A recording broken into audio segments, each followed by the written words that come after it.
What if I told you that everything you've ever experienced, your past, your present, and your future, might not be real?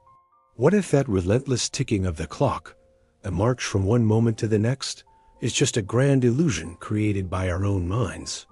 It sounds like science fiction, but it's a question that has puzzled philosophers and physicists for centuries. Is time a fundamental river flowing in one direction, or are we just flipping through the pages of a book that's already been written? Let's start with how we usually think about time. We experience it as a linear progression. Your birth happened in the past, you're watching this video in the present, and what you'll have for dinner tonight is in the future. This intuitive feeling is deeply ingrained in our language, our memories, and our plans. Isaac Newton himself saw time as an absolute, a cosmic clock ticking at the same rate for everyone, everywhere in the universe. It flows forward, unstoppable and unchanging. This is the classical view, the one that just feels right. But then, a young patent clerk named Albert Einstein came along and completely shattered that idea. His theory of relativity changed everything. Einstein showed us that time isn't absolute at all. It's relative.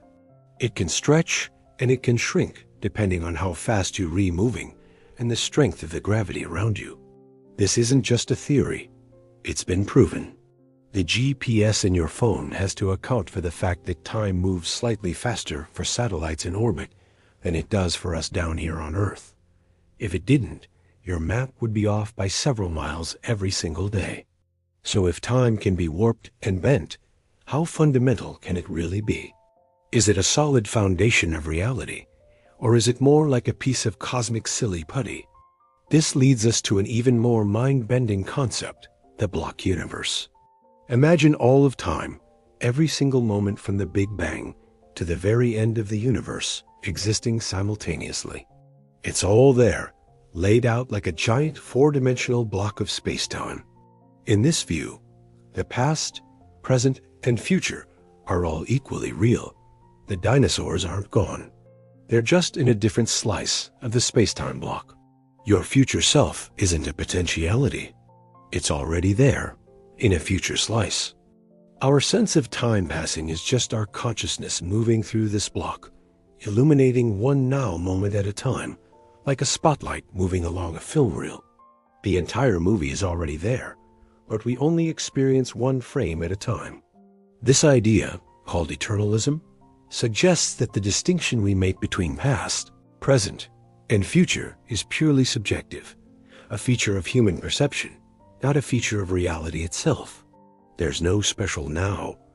Every moment is just a coordinate in space-time. This is a wild idea, right? It challenges our deepest intuitions about free will and causality. If the future is already written, do our choices even matter? Well, most physicists who subscribe to this view would say yes. Just because the outcome is part of the space-time block does and mean your decision-making process wasn't the cause of it. Your deliberation, your choices, your actions, they are all part of the intricate pattern woven into that block.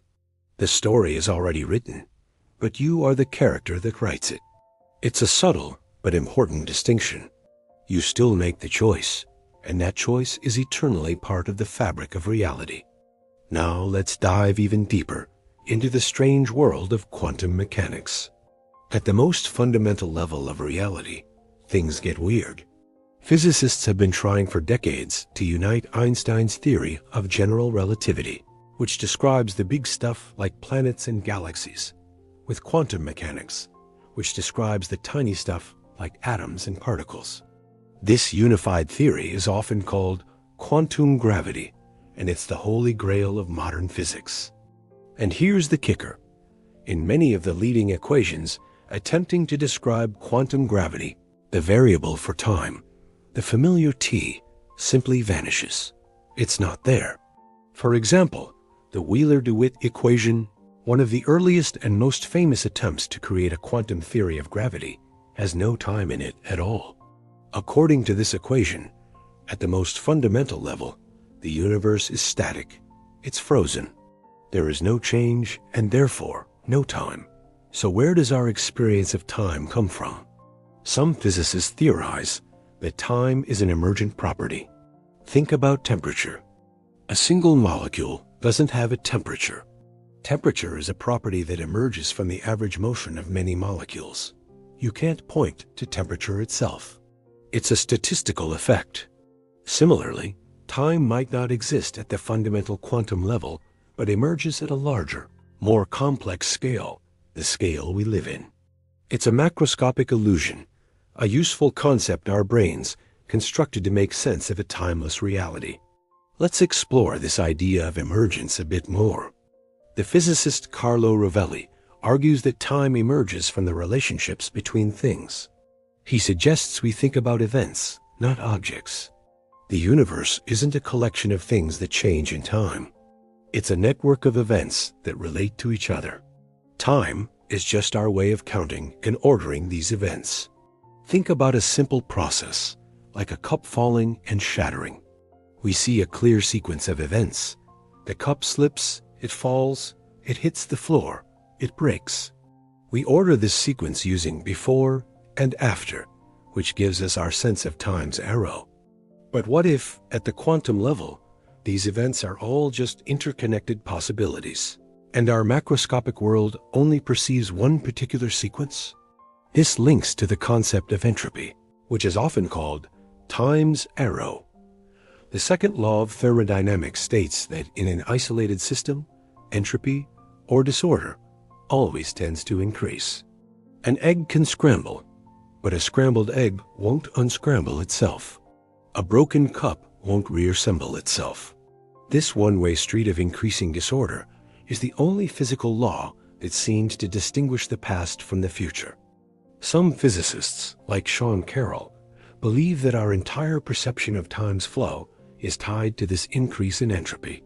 Our universe started in a very low entropy state, at the Big Bang highly ordered and compact. Ever since, it's been moving towards a state of higher entropy, more disorder. Our memories are records of past, more ordered states. We can make predictions about the future, a more disordered state, but we can't remember it. So, is time just a byproduct of the universe's inevitable slide into chaos? Is it just a measure of entropy? If so, then our feeling of time passing is intimately connected to the specific low entropy starting conditions of our universe. But what does all of this mean for us, personally? If time is an illusion, does that change how we should live our lives?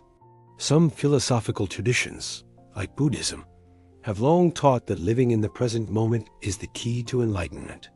This idea, known as mindfulness, encourages us to let go of our attachments to the past and our anxieties about the future, and to fully experience the now. This ancient wisdom seems to resonate with the block universe theory. If the now is the only part of reality we can ever directly experience, maybe focusing our attention there is the most authentic way to live. Instead of being passengers on a river of time, carried helplessly from past to future, maybe we are explorers of a vast, timeless landscape, and the present moment is our ever-shifting point of discovery. This perspective could be incredibly liberating.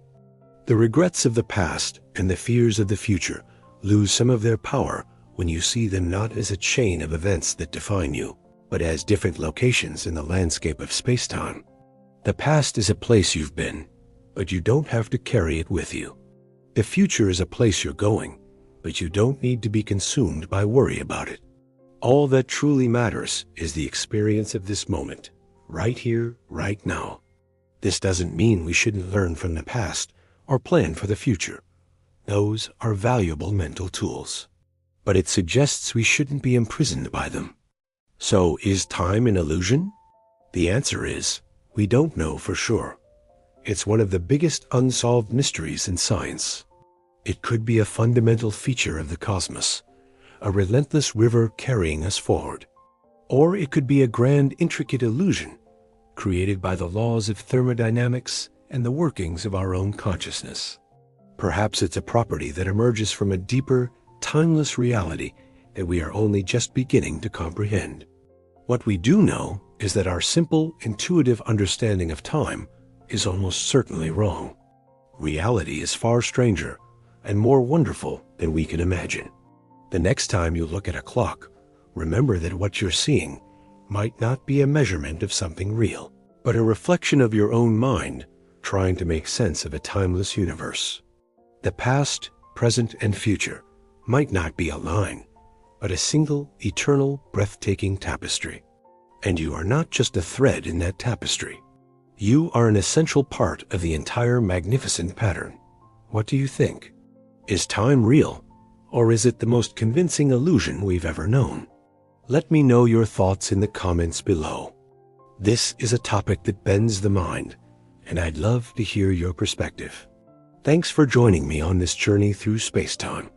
If you enjoyed this video, please give it a like and subscribe for more deep dives into the biggest questions of science and philosophy. See you next time.